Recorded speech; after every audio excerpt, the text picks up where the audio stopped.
Dave Meltzer's ratings, despite being controversial in nature, are always a key indicator of the quality of a matchup, and there have been some atrocious WWE matches that Meltzer awarded with the infamous dud rating. A dud rating means 0 stars, and some rather polarizing matches have been awarded the 0-star rating in the 30 plus years that Meltzer has been publishing the Wrestling Observer newsletter.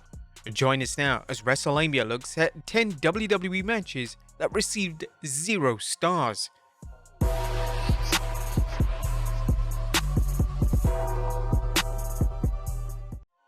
Be sure to subscribe and hit that notification bell for daily wrestling videos, and follow us on Facebook for exclusive lists. Also check out our new website, Wrestlelamia.com. Number 10. Kane vs Bray Wyatt, SummerSlam 2013. The SummerSlam 2013 featured the in-ring main roster debut of Bray Wyatt. Wyatt would collide with the legendary Kane in a match type known as the Ring of Fire. The Ring of Fire was basically an Inferno match, yet for unknown reasons, WWE decided to completely rebrand the notorious matchup.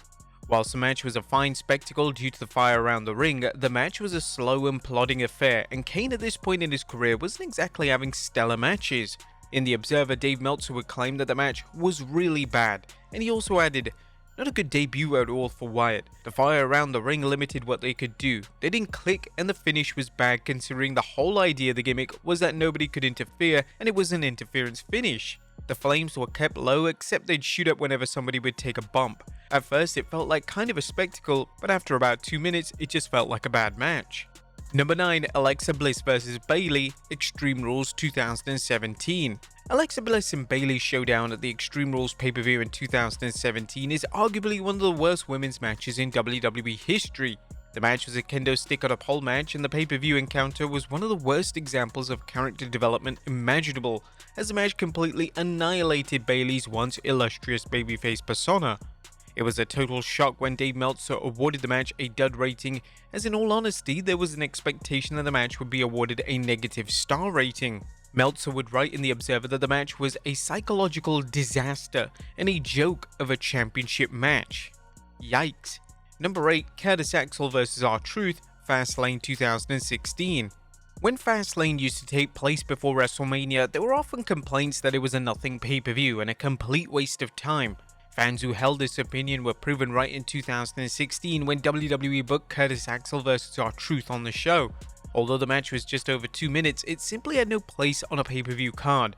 The crowd were painfully silent and no doubt questioning if they were at a WWE Superstars taping as opposed to the last pay-per-view event before WrestleMania. Number 7. Braun Strowman vs Bray Wyatt, Money in the Bank 2020. The main rivalry of Braun Strowman's Universal title reign was with Bray Wyatt. This made a ton of sense due to the established history between the two, yet due to their feud taking place during the COVID-19 pandemic, the feud struggled to take off without a live audience. The two would collide at the Money in the Bank pay-per-view, and the match could have worked. However, the issue was that WWE booked the match as if there was going to be a crowd in the attendance. It was an awkward match that was more suited to Raw or SmackDown as opposed to a major pay-per-view event such as Money in the Bank. Dave Meltzer had a brutal review of the 0-star rated match in The Observer, which read, "They hugged and the puppets were happy. Then Strowman took off his mask, stomped on the mask, and power slammed Wyatt for the pin. After the match, they teased the idea that the Fiend would be coming for revenge. It did build to the next step, but as a match, this sucked." Number 6. The Boogeyman vs JBL, Royal Rumble 2006. In 2006, WWE were adamant on making the Boogeyman a legitimate threat in the company. The Boogeyman would defeat names such as JBL and Booker T on pay-per-view events, yet this did little to impact Boogeyman's stature in the ring, as his in-ring work was barely passable for the main roster. When the WWE booked the aforementioned JBL to collide with the Boogeyman at the 2006 Rumble, fans hoped that the talented JBL would be able to carry the worm-eating maniac to a passable match. However, that wasn't the case. The match was brief, which was a wise move, yet this did little to protect the Boogeyman as he looked completely lost in the squared circle. Dave Meltzer's dud rating for Boogeyman's so-called pay-per-view showcase was completely justified. Number 5. The Miz vs John Cena, The Bash 2009. 2 years before The Miz would main event WrestleMania 27 against John Cena, Miz and Cena would have a small feud in the summer of 2009. The Meltzer had a scathing review for the match in his 0-star review. Terrible storyline, no time due to problems that should have been rectified. Cena didn't get over by winning because he beat a guy who was a joke, and Miz was buried underground for no reason other than even though he was getting over on television, he's not allowed to eat at the big boys table yet, and the fans had to be reminded of this. Number 4, Kevin Owens vs Goldberg, Fastlane 2017. Fastlane 2017 saw one of the most controversial moves in recent years, as Goldberg would squash Kevin Owens to become Universal Champion. Owens was super over with the crowd, and he should have walked into WrestleMania 33 as champion and faced Chris Jericho in one of the top matches on the show.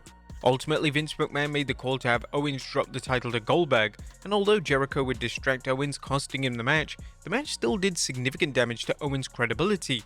The match finish received vast criticism online, and the 0-star rating from Dave Meltzer is appropriate for such an infamous matchup. Number 3, Sheamus vs Daniel Bryan at WrestleMania 28. How do you even rate a match that lasted 18 seconds? Well, when Sheamus defeated Daniel Bryan in 18 seconds at WrestleMania 28, Meltzer awarded the match 0 stars. Meltzer would state that if the WWE were going to deliver a title change within a few seconds, then it should have been in the Cody Rhodes vs Big Show Intercontinental title match. Tons of yes chants and signs. Bryan kissed AJ and turned around into a bro kick for the pin. To me, if they wanted to do a 10-second title change, the Show vs Rhodes match was the one to do it in. Although the match was designed to get Sheamus over, it did quite the opposite. Following the record-setting loss, Bryan became even more popular with the crowd, and slowly but surely, WWE had no choice but to embrace Bryan's popularity as he become one of the top babyfaces in the entire company. Number 2, Batista vs Kane, Armageddon 2002. It took some time for Batista to become a top star in WWE. When he was thrown into the deep end in the late 2002, Batista struggled from an in-ring perspective, and this was highlighted when Batista had a singles match against Kane at the Armageddon event. The match was met with a crowd that couldn't care less about Batista, and it's crazy to watch this match compared to Batista's matches later in his career, as the improvement is unbelievable. Meltzer, to nobody's surprise at the time, absolutely hated the match, and in his analysis of the lackluster match, Meltzer would claim that Kane was the wrong guy for Batista's first major program in the company. Crowd set a new level of dead for this one. Ric Flair tried to be the whole match, but didn't come close to saving it. This was the wrong guy for Batista's first program, but I understand the idea. You make a star by beating an established star, and he was going to do so here. Kane no-sold all of Flair's interference, but it allowed Batista to get an advantage. There was a spot where Batista dropped Kane going for the powerbomb. I hope Batista isn't scared by that one, because the crowd just killed him. And number 1, Jack Swagger vs The Big Show, Over the Limit 2010. Jack Swagger had one of the worst title reigns imaginable in 2010. Swagger had the talent in the ring, yet WWE didn't want to commit to making Swagger a credible world champion, meaning that his reign was lifeless and boring. Swagger would defend his world title against Big Show at the Over the Limit pay-per-view, and the match would last 5 minutes, and those 5 minutes were met with painful silence from thousands of fans in attendance.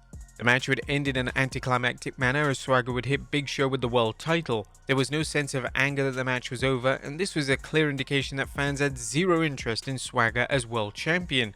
Writing in The Observer, Meltzer would sum up the match as well as outline the main issue with Swagger's 2010 world title reign. I really am stunned by watching a WWE pay-per-view in the sense that even if it's not what you expect, it makes sense.